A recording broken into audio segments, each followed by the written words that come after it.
Bonjour à tous, aujourd'hui je voulais vraiment vous faire découvrir un livre que je trouve absolument exceptionnel à avoir dans sa bibliothèque. C'est Bienvenue sur Terre, voilà, de Sylvie Ouellet, je crois que ça se prononce comme ça. Et ce bouquin, c'est vraiment une mine d'informations pour accueillir un bébé sur cette planète Terre. Et oui. Moi, je suis maman d'un petit garçon qui a maintenant 14 mois. Et ça a été l'occasion de découvrir plein de livres sur l'incarnation, sur notre mission de vie, qu'est-ce qu'on vient faire sur Terre, etc. Et je trouve ça super de pouvoir le partager avec vous pour vous donner d'autres pistes de réflexion. Voilà.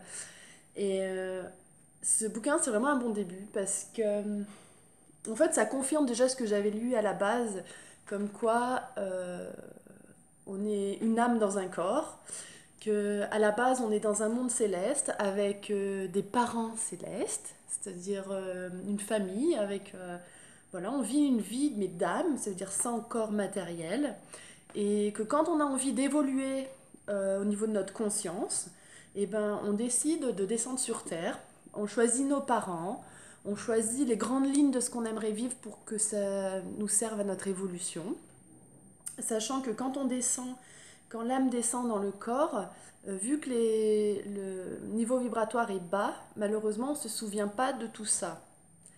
Voilà. Et, et donc quand un bébé arrive, c'est vraiment une aventure et un passage qui marque à vie, ça on peut le dire, parce qu'il y a beaucoup de choses qu'on peut, enfin, de problèmes enfin, qu'on peut rencontrer dans notre vie et qui sont dus vraiment à ce moment de la naissance. Donc dans ce bouquin, il donne vraiment des bons conseils. D'ailleurs, je vais vous en lire juste un petit extrait pour vous montrer cela. Euh, Par exemple, bah déjà, il parle de quand l'âme décide d'intégrer le corps qui est dans le ventre de la maman. Déjà, quand le bébé est dans le ventre, c'est très très important de lui parler, de se connecter à lui. Euh, je veux dire, d'âme à âme, parce que ce petit bébé vous a choisi. Voilà. Des fois, il y a aussi des âmes qui ont très peur et qui décident de ne pas venir.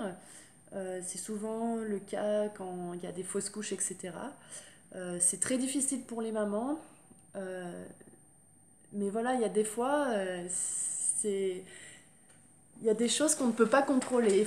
C'est ça, des fois, dans notre société qui est dommage, c'est qu'on essaye souvent de tout contrôler. Enfin, voilà. Et ça peut nous desservir, je pense. Enfin, donc ce bébé qui est dans le ventre, c'est merveilleux. Il est vraiment là parce qu'il vous a choisi. Il a décidé, voilà, de faire ce chemin avec vous. Il va vous apporter des choses et vous allez lui apporter des choses également. C'est pour ça qu'il a choisi de venir à cet endroit même. Ce bébé, quand il sort, pour lui, ce monde, il est très froid, très bruyant, et puis il vient de quitter ses parents célestes, il est encore un tout petit peu accroché à eux, donc c'est pas bien facile.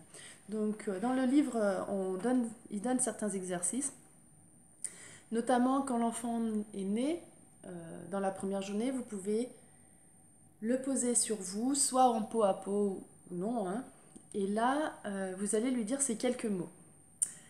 Alors, mon amour, mon chéri, voilà, vous choisissez ce que vous préférez. Que de chemin tu as parcouru pour arriver jusqu'à nous. Je suis tellement fière de toi. Fière d'avoir été choisie par toi. Fière d'avoir accepté ta venue. Fière de tous les efforts que tu as investis dans cette descente. Je sais qui tu es. Au-delà de ce petit corps, je reconnais ta grandeur, ta beauté, ta lumière. Te voilà dans mes bras, loin de ta famille céleste. Le cœur et le corps endoloris par ce voyage. C'est sûr que l'accouchement, c'est pas facile pour le bébé, ni pour la maman. Laisse-moi te bercer, pour t'accueillir et pour te consoler. Laisse-moi t'enlacer pour t'exprimer mon amour et ma compassion. Je sais que ce passage est éprouvant. Repose-toi maintenant. Laisse-toi bercer et prends le temps de refaire tes énergies. Je suis là, je veille sur toi. Et là, il propose d'imaginer un rayon de lumière qui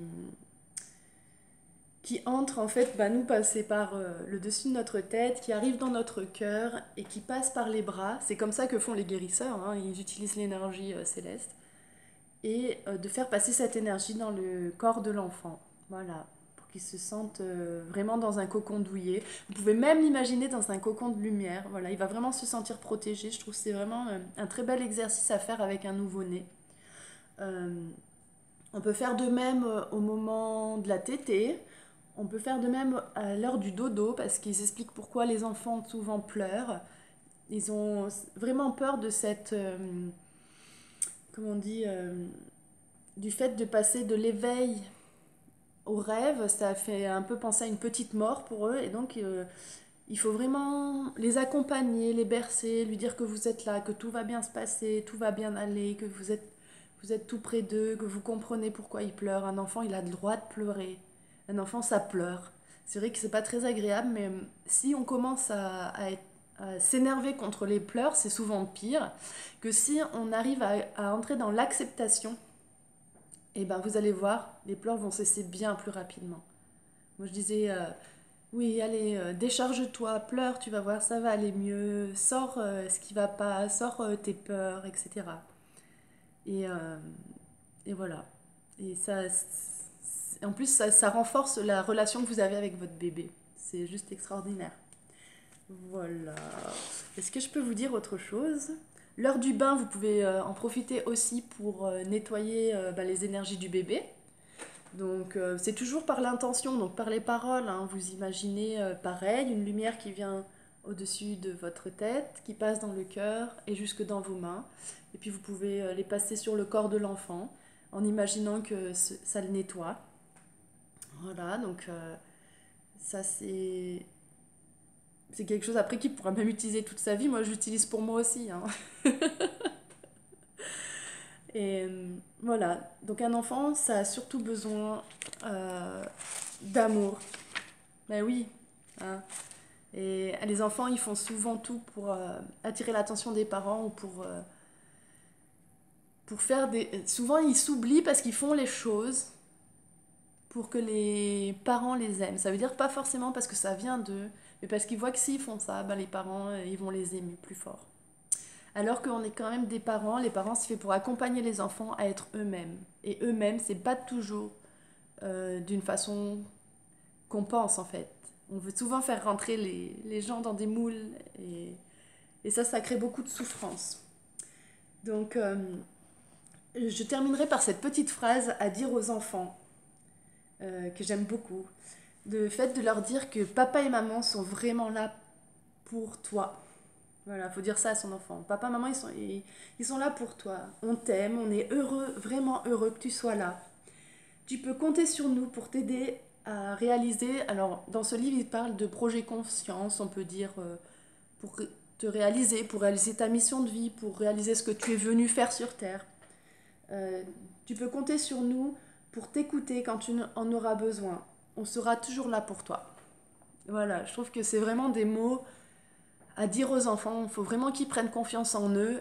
Et ça, c'est le plus beau cadeau en tant que parent qu'on peut leur faire. Voilà, soyez le changement que vous voulez voir dans ce monde. Je vous l'assure, ça peut que améliorer les choses ici-bas. Allez, excellente journée. Bye.